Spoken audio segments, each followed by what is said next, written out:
Lisan seperti pedang bermata dua.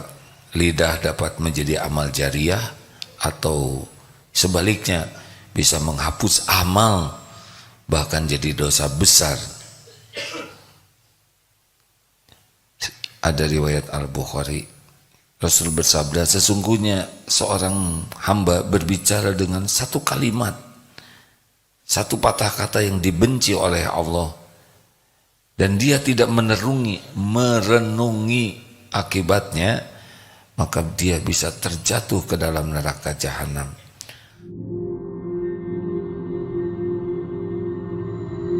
Rasulullah SAW mengingatkan kita tentang bahayanya banyak bicara. Sesungguhnya kebanyakan dosa anak Adam itu berada pada lidahnya. Jadi sebagian besar dosa kita tuh ada pada lisan. Hadits riwayat Imam Tabrani. Ibadah yang paling tinggi, ringan tapi paling tinggi. Rasulullah bersabda, maukah kalian aku beritahukan tentang ibadah yang paling mudah dan paling ringan di badan? Diam dan akhlak yang baik. Diam di sini bukan diam tidak bergerak, tapi diam memelihara diri dari perkataan, perbuatan yang tidak manfaat. Diam adalah bentuk ibadah yang paling tinggi, menjaga lisan maksudnya. Hadis riwayat Dailami. Siapakah muslim yang paling utama? Dalam hadis riwayat Bukhari, beliau menjawab, al-muslimu man salimal muslimuna min lisanihi wa yadihi. Muslim yang paling utama adalah yang bisa menjaga lisan, orang lain aman dari gangguan lisan dan perbuatannya.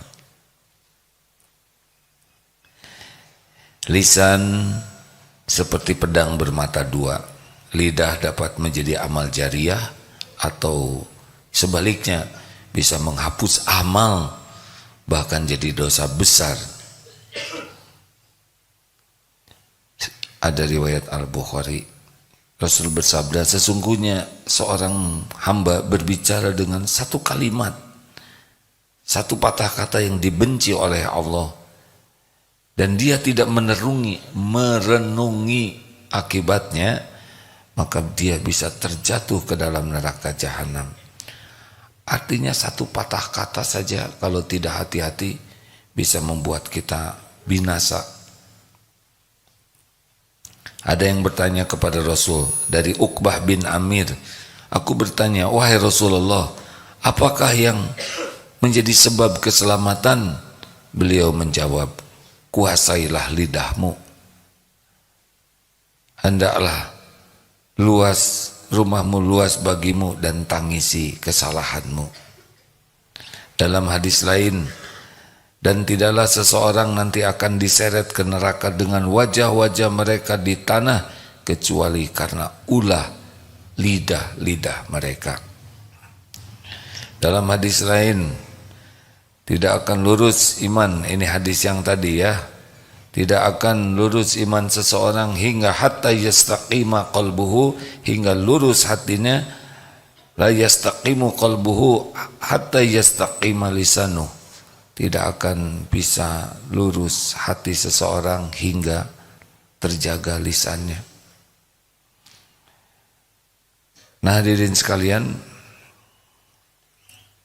diriwayatkan oleh Khalid bin Abi Imran, Rasulullah SAW berada di serambi memegang lisannya dalam waktu yang lama. Semoga Allah merahmati seorang hamba yang telah berkata benar, maka ia mendapatkan keberuntungan yang besar, atau diam dari keburukan, maka ia akan selamat. Barang siapa yang diam, pasti selamat. Hadis riwayat Imam Tirmizi. Nah, hadirin sekalian, banyak hadisnya ini. Dari Sahal bin Sa'ad meriwayatkan hadis Rasulullah SAW, siapa yang menjamin untukku agar menjaga apa yang ada di antara dua janggutnya, yaitu lidah, dan apa yang ada di antara dua kakinya, yaitu farji, kemaluan, maka aku menjamin untuknya surga. Hadis riwayat Bukhari. Jadi semakin jaga lisan dan jaga diri dari perbuatan zina, nauzubillah, akan dijamin, Rasulullah pun menjamin surga. Diam itu mengandung hikmah yang banyak, tapi sedikit orang yang melakukannya. Ini dari Ibnu Umar.